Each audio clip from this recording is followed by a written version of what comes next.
आज के समय में जो हेयर लॉस होता है पेशेंट के लिए मेजर प्रॉब्लम बन गया है। वो मेल और फीमेल दोनों के लिए।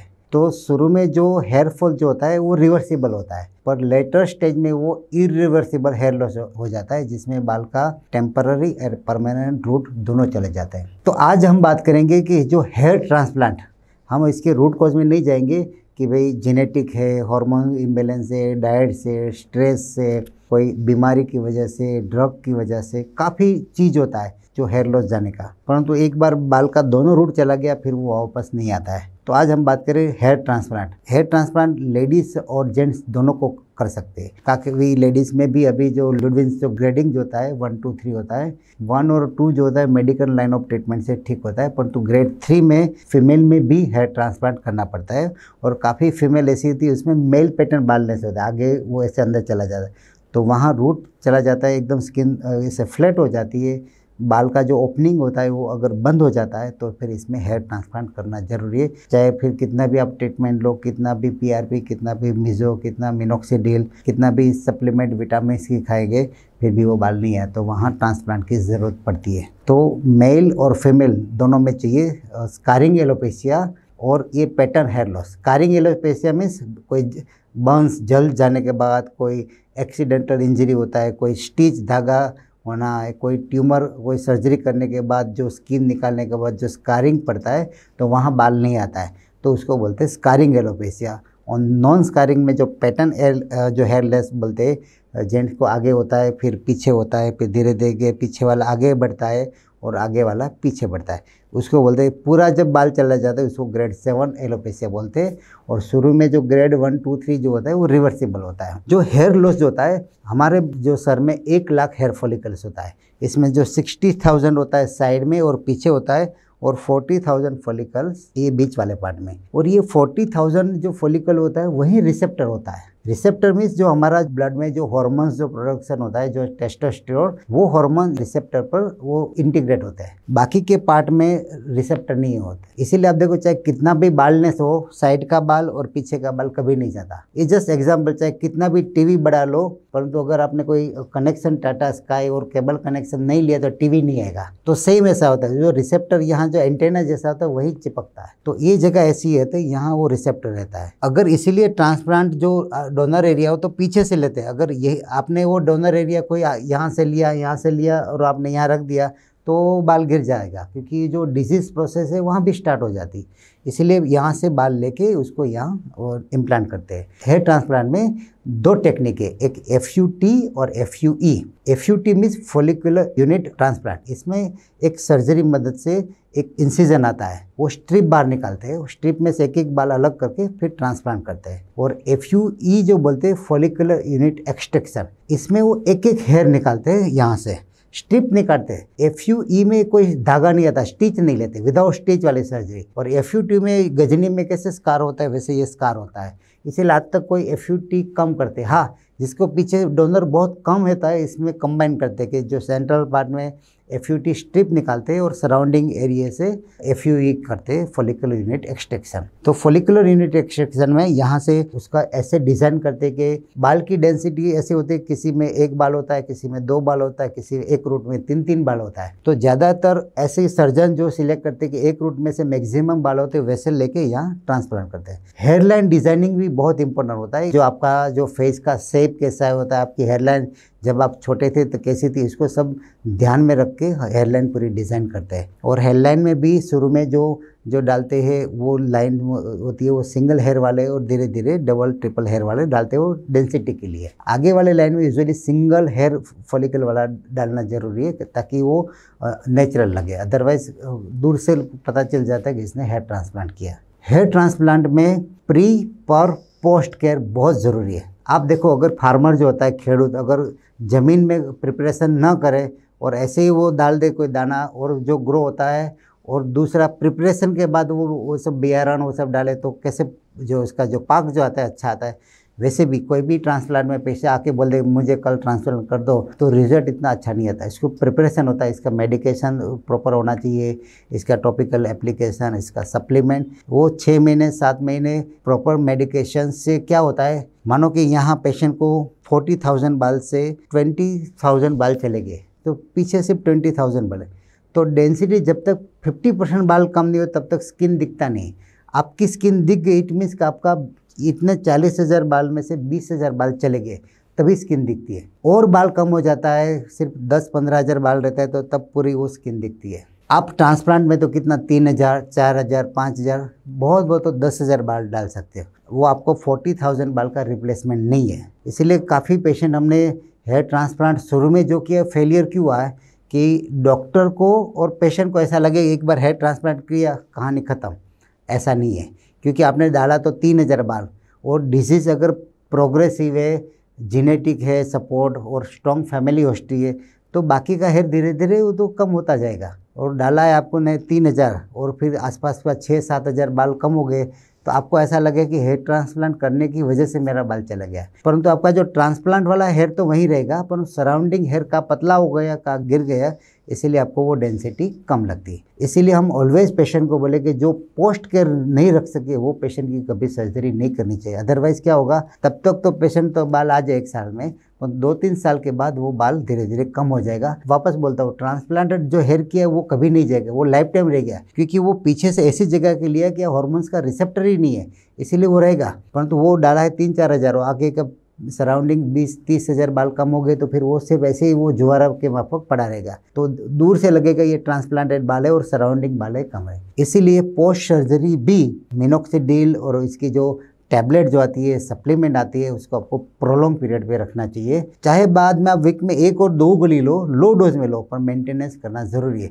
हम भी आज डेली मिनोक्सिडिल रोज लास्ट 10 साल से लगा रहे हैं, तो बाल इवन स्ट्रॉन्ग फैमिली हिस्ट्री है तो भी ये बाल बरकरार रहेगा, तो डेंसिटी कम नहीं होती है। तो हेयर भी ऐसा होता है कि ऐसा नहीं कि वन टाइम सर्जरी किया, दूसरी सर्जरी के माफक मानो कि कोई मोल निकाला, एक बार वो मोल निकालने से वापस नहीं होता है। कोई ईयर में आपने हेयर रिमूव किया, जो टर्मिनल हेयर होता है, जो नॉन हार्मोनल डिपेंडेंट एरिया में होता है, तो एक बार लेजर हेयर रिमूव करने के बाद वापस नहीं आता है। परंतु आपका हार्मोनल एरिया में आपने मानो कि लेडीज़ में चिन चिक्स में या हेयर रिमूव किया है, पर उसका अंदर हार्मोन्स जो गड़बड़ है वो अगर ठीक नहीं किया तो ये वापस नया बाल आ सकता है।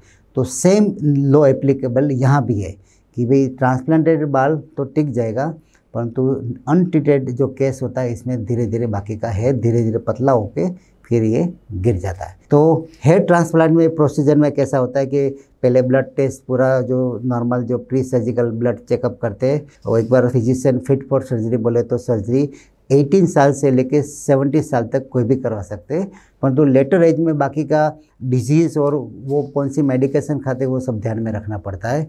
अगर ब्लड थिनर है तो ब्लीडिंग बहुत होता है तो वो बंद करना पड़ता है, और दूसरी कोई शुगर है अनकंट्रोल तो हीलिंग में डिले होता है, सेकेंडरी इन्फेक्शन का चांस रहता है, तो वो सब ध्यान रखा।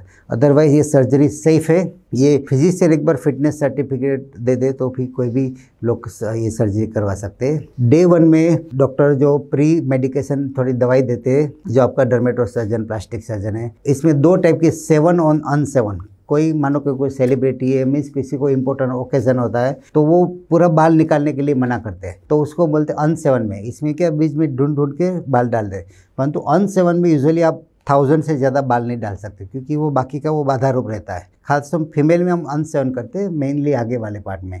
पीछे वाले पार्ट में जहाँ से डोनर लेना है वो तो काटना ही पड़ता है, परंतु फीमेल में वो बाल थोड़ा ऊपर करके नीचे से कट करके ले लेते, ताकि फीमेल में वो पूरा वो सेविंग करने की ज़रूरत नहीं है। परंतु मेल में हम रिकमेंड करते हैं पूरा सेविंग से क्या होता है, एक जैसा बाल की डिस्ट्रीब्यूशन होती है, अनइवन डिस्ट्रीब्यूशन नहीं होता है, ताकि वो सर्जन को भी रखने में एकदम कंफर्टेबल रहे। तो डे 1 में ये सर्जरी मिनिमम 1000 हेयर से लेके 5000 हेयर तक डाल सकते हैं, और 8 से 10 घंटे की सर्जरी होती है। ऑन एन एवरेज आपको 2 घंटे में 1000 से ज़्यादा बाल कोई भी डाल नहीं सकते, क्योंकि जितनी स्पीड से करेंगे तो वो रूट कट करने का चांस ज़्यादा रहता है। इसीलिए एकदम धीरे से ये सर्जरी एकदम पेशेंस वाली सर्जरी है। सबसे लेंदी हमारी डर्मेटोलॉजी में सर्जरी होती है तो हेयर ट्रांसप्लांट की होती है, और यहाँ लोकल एनेस्थेसिया होता है। इसमें ज़ाइलोकेन और सेंसरोकेन का कॉम्बिनेशन देके एक बार नमिंग क्रीम जो इंजेक्शन देते, बाद में पूरी सर्जरी में पता ही नहीं चलता। कोई फंसी पेशेंट होते हैं, वो यहाँ इंजेक्शन नहीं देने तो हम इसको यहाँ सेडेशन देते, 10 मिनट 16 देते, जब सो जाते तब पूरे में नमिंग दे देते, तो इसीलिए उसको कोई पता भी नहीं चलता सर्जरी का। तो 8 घंटे सर्जरी के बाद उसको थोड़ा एंटीबायोटिक टेबलेट, एंटी इन्फ्लामेटरी